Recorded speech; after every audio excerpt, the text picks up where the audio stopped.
Hello everyone.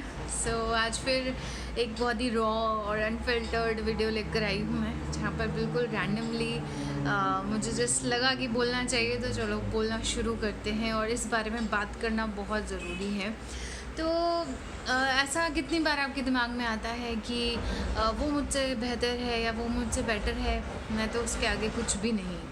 ये चीज़ हम बहुत बार सुनते हैं, बहुत बहुत बार हमारे दिमाग में आती है। तो आज की वीडियो में जो मैं आपसे बात करने वाली हूँ वो है सेल्फ़ डाउट, सेल्फ़ जजमेंट के बारे में। क्योंकि ये पता है कहाँ से मेरे दिमाग में आया कि अभी इस लॉकडाउन के टाइम में, इनफैक्ट उससे पहले भी मैं बहुत ज़्यादा रेगुलर नहीं थी चैनल पे, और यूट्यूब से थोड़ा सा कटी हुई थी, बट हाँ यूट्यूब देखती हूँ और इंस्टाग्राम पर कई फेलो यूट्यूबर्स को फॉलो करती हूँ। तो रिसेंटली एक लेडी ने एक पोस्ट डाला जिसके अंदर उन्होंने अपना पूरा रूटीन बताया, और डे सुबह से लेकर रात तक क्या क्या करती हैं वो सब कुछ उन्होंने उस वीडियो में बताया। आजकल वैसे वो चीज़ सब लोग कर रहे हैं, आजकल वैसे ये काफ़ी कॉमन है, काफ़ी नॉर्मल है यूट्यूब पर। बट जब उन्होंने बताया तो नीचे कई सारे कमेंट्स ऐसे लिखे हुए आए कि मैं आपको एज एन आइडल देखती हूँ, आप मेरे लिए एक इंस्पिरेशन हो, आप कितने अच्छे से घर संभालती हो, आप घर भी देखती हो, यूट्यूब भी देखती हो, आप अपना पर्सनल काम भी देखती हो, आप अपने बच्चे को भी देखती हो, इन लॉज को भी देखती हो, you are a super woman, ये वो। लगा कि यार क्यों इस तरह के पैरामीटर्स हमारे लिए बना दिए जाते हैं, और ये पैरामीटर्स बनाने वाला है कौन, जो ये बताता है कि एक वुमन सुपर वुमन ऐसा करके हो जाएगी, या अगर वो इतने सारे काम अगर संभाल रही है, वी नेवर नो कि उसका स्टेट ऑफ माइंड कैसा है। मैं अगर अपनी बात करूँ तो मैं समझ लो कि मैं बहुत कुछ नहीं करती हूँ, जितना ज़रूरी होता है मैं उतना ही काम करती हूँ। कई बार मैं भी सेल्फ डाउट में आ जाती हूँ कि यार अभी लॉकडाउन के चलते यही हो रहा था, कई लोग अपने स्टेटस पे तरह तरह की डिशेस बना रहे हैं और वो स्टेटस पे लगा रहे हैं। तो मुझे भी लगने लगा था कि यार मैं तो कुछ कर ही नहीं रही अपनी फैमिली के लिए, मैं तो इन लोग को कुछ अच्छा बना के नहीं खिला रही हूँ, तो क्या मैं एक बुरी वाइफ हूँ? क्योंकि यार लॉकडाउन चल रहा है, सब लोग बना रहे हैं और बाहर से कुछ नहीं मिल रहा, मैं तो कुछ भी नहीं बना रही। छोटे छोटे इंसिडेंट्स होते हैं जो आपको सेल्फ डाउट में ले आते हैं। मैं आपसे ये सवाल कर रही हूँ कि ये जो पैरामीटर्स हैं ये कहाँ से आते हैं, पैरामीटर्स क्यों आते हैं? क्या हम सिंपली एक ह्यूमन बीइंग को as a human being respect नहीं कर सकते? सपोज़ एक एग्जांपल देती हूँ, ए और बी।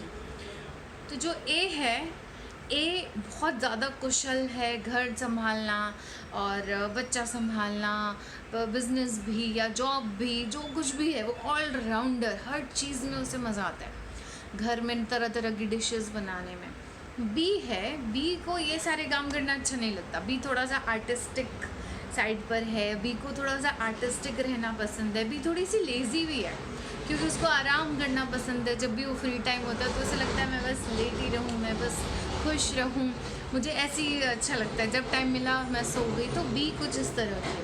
अब आप एक बात बताओ कि क्या ए के अंदर कोई बुराई नहीं होगी, या हम ढूंढ नहीं सकते क्योंकि वो घर बहुत एफिशिएंटली संभाल रही है, या वो अपनी जॉब बहुत एफिशिएंटली संभाल रही है, या फिर बी के अंदर कोई अच्छाई नहीं होगी क्योंकि वो तो सारा दिन सोती रहती है, क्योंकि उसे तो नाचना गाना पसंद है, उसे पोइट्रीज लिखना पसंद है, तो क्या उसके अंदर कोई और अच्छाई नहीं हो सकती? ऐसा नहीं है। एक के अंदर अगर अच्छी क्वालिटीज़ हैं तो उसके अंदर कुछ बुरी चीज़ें भी होंगी।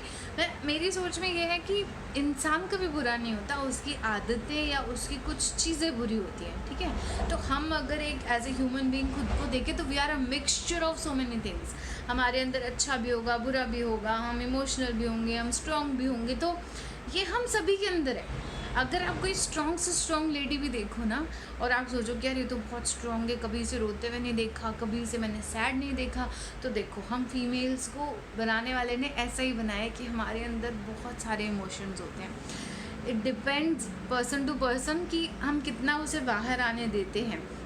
अगर आप ये देखो कि कोई बहुत स्ट्रांगली आपके सामने आता है, यू नेवर नो कि वो अकेले में उतना ही ज़्यादा टूट भी जाता होगा, है ना। तो उसी तरह से अगर ए एक पर्सनालिटी है तो बी एक अलग पर्सनालिटी है, और इन दोनों को कंपेयर करना और इन दोनों को ये कहना कि यार तुम मेरी इंस्पिरेशन हो, मैं तुमसे इंस्पायर होती हूँ, मुझे तुम्हारे जैसा बनना है, नो, इस चीज़ की कोई ज़रूरत नहीं है। मैं तो कहती हूँ आज के टाइम में हम इतने ज़्यादा हेक्टिक शेड्यूल्स में फंसे हुए हैं कि हमें जितना टाइम फ्री मिल सकता है ना उतना निकालना चाहिए, और खुद के लिए शांति से हमें बैठना चाहिए, ये हमें करना चाहिए। क्योंकि जितना आपका दिमाग ऑक्यूपाइड रहेगा ना उतना आपको स्ट्रेस होगा।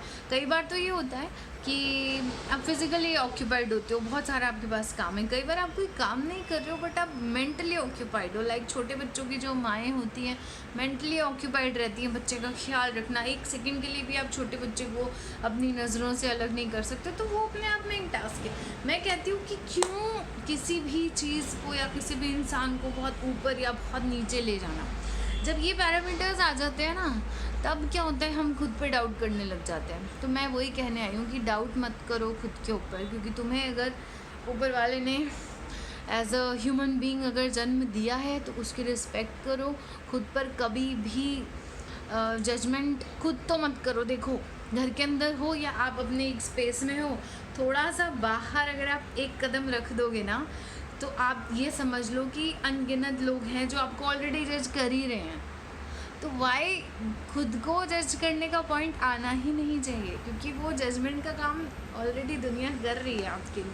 आपको खुद की रिस्पेक्ट करनी है। जब आप खुद की रिस्पेक्ट करोगे तो सभी आपकी रिस्पेक्ट करेंगे, और जिन्हें नहीं करनी वो तो किसी भी हालत में नहीं करेंगे।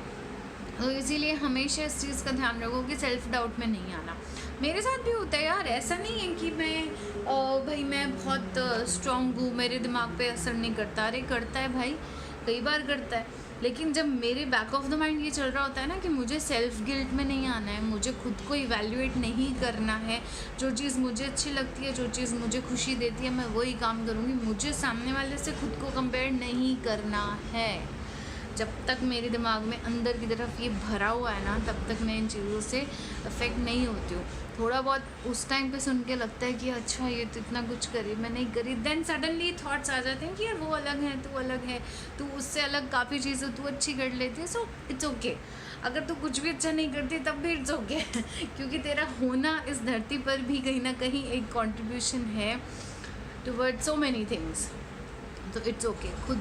खुद को गिल्ट में मत लेकर जाओ कि यार मैं सपोज़ माँ और बच्चे की बात करते हैं। कई बार मैं अपने बच्चे को डांटती हूँ तो मुझे गिल्ट होने लग जाता है कि यार मैंने उसको डांट दिया या मैंने उसे 1-2 चपेड़े में मार दी। फिर ऐसा लगता है कि ठीक है, किस वजह से मारी, उसके अच्छे के लिए मारी ना, या उसके अच्छे के लिए उसको डांटा ना। कई बार मैं अपनी फ्रस्ट्रेशन भी उस पर निकाल देती हूँ। I feel bad. फिर यार सोचते हूँ चलो ठीक है, अभी बैठ कर मैं उस चीज़ को रोती रहूँ, गिल्ट फील करती रहूँ। इससे अच्छा नेक्स्ट टाइम के लिए खुद को बेटर कर लूँ कि मैं उस पर हाथ ना उठाऊँ या मैं उसको बेवजह डांटूँ ना, या अपना फ्रस्ट्रेशन उस पर ना निकालूँ। ओवरऑल हमारा खुश रहना ज़्यादा मैटर करता है। आप अपने आप को किसी और से कंपेयर मत करो। आपके आसपास जो कुछ भी है उसे सिर्फ एज एन एंटरटेनमेंट लो। यूट्यूब पर भी जो आप देखते हो, वी नेवर नो उसमें कितनी सच्चाई है, we never know behind the camera क्या चल रहा है। या जो लेडी, मैंने आपको पहले भी बोला कि जो आपके सामने एकदम ऐसे आती हो, कभी आपको नहीं लगाओ कि ये वीक पड़ सकती, हो सकता है वो अकेले कमरे में रोती भी होगी। वी नेवर नो ना, हमें नहीं पता। इसीलिए सबका अपना स्पेस होता है। जस्ट एक चीज़ का ध्यान रखो, खुद की रिस्पेक्ट करो, अपने आसपास हर एक इंसान की रिस्पेक्ट करो, जजमेंट्स से बिल्कुल दूर रहो, चाहे वो खुद के लिए हो चाहे वो किसी और के लिए हो। कोई अगर कुछ कर भी रहा है ना तो हमेशा यही सोचो कि ठीक है, उसे ये ठीक लग रहा होगा, उसने कर दिया, अभी कोई बच्चा तो है नहीं, या अगर वाकई बच्चा है, कम उम्र का है, तो सोचो कि चलो टाइम के साथ ये भी ठीक हो जाएगा, टाइम के साथ अकल आ जाएगी। तो ऐसे कूल माइंड से रहो, खुद के ऊपर कुछ भी चीज़ नहीं लेनी है। हाय।